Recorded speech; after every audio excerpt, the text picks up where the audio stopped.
இப்போ G U Pope வந்து TNPSC group 4க்கு இருக்காங்க. ஏற்கனவே 8th ஓல்டு தமிழில் பார்த்துட்டோம். இப்போ 11th வந்து சான்றோர் சித்திரம் மொழியை ஆள்வோம், அதில் சான்றோர் சித்திரமில் ஜியு போப் பற்றி கொடுத்துருக்காங்க. இப்போ அதை பார்ப்போம். செந்தமிழ் செம்மல் டாக்டர் ஜியு போப்.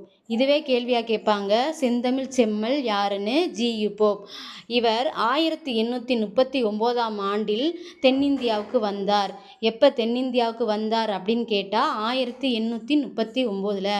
சென்னையை அடைந்த போப் சென்னையில் எங்கே வந்தார்னா சாந்தோம் என்னும் இடத்தில் முதலாக தமிழ் உரையை படித்து சொற்பொழிவாற்றினார். ஆங்கிலேயரான அவரின் தமிழ் உரை கூடியிருந்த தமிழர்களுக்கு பெரும் வியப்பளித்தது. தமிழ் மொழியை பயிலத் தொடங்கிய சிறிது காலத்திலேயே ஐரோப்பியரும் படித்து பயன்பெற வேண்டுமென்ற எண்ணத்தில் தமிழ் நூல்களை ஆங்கிலத்தில் மொழிபெயர்த்ததாக குறிப்பிட்டுள்ளார்.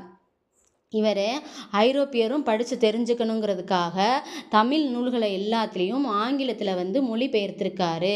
இவரது திருக்குறள், திருவாசக ஆங்கில மொழிபெயர்ப்புகள் சிறப்பு வாய்ந்தவை. திருக்குறளை எந்த வருஷம் பதிப்பிச்சாங்கன்னா 1886. ஏற்கனவே 8th ஓல்டு தமிழில் அதை பார்த்துருக்கோம்.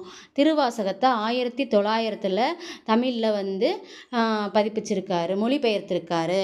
போப் அவர்கள் தஞ்சாவூரில் வாழ்ந்தபோது தஞ்சாவூரில் 8 வருஷம் பணியாற்றியிருக்காரு தமிழுக்காக. தமிழ் இலக்கிய இலக்கணங்களை தெளிவுற அறிந்தார்.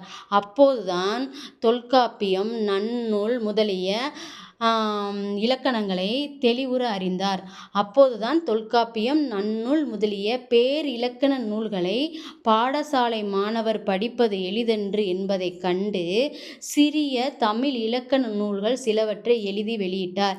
நம்ம போன வீடியோவில் பார்த்துருப்போம். இலக்கண நூல்கள் ரெண்டு இலக்கண நூல்கள் சிறுவர்களுக்காக எழுதி வெளியிட்டிருப்பார். அதே மாதிரி பெரியவங்களுக்காக ஒரு இலக்கண நூல் வெளியிட்டிருப்பார். ஐரோப்பியர் தமிழ் மொழியை கற்றுக்கொள்வதற்குரிய நூல் ஒன்றை, அதாவது தமிழ் ஹேண்ட் புக், அதை எழுதினார். ஆங்கில மொழியில் எழுத பெற்றிருந்த தமிழ்நாட்டு வரலாற்றை தமிழில் எழுதி பதிப்பித்தார்.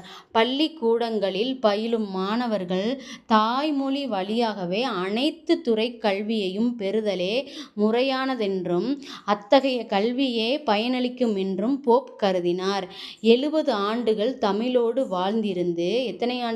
70 ஆண்டுகள் தமிழோடு வாழ்ந்திருந்து தமிழுக்கு நலம் செய்த பெரியார் ஜியு போப் ஆவர். அவ்வளோதான். இதில் 11th இவ்வளோ தான் இருக்குது.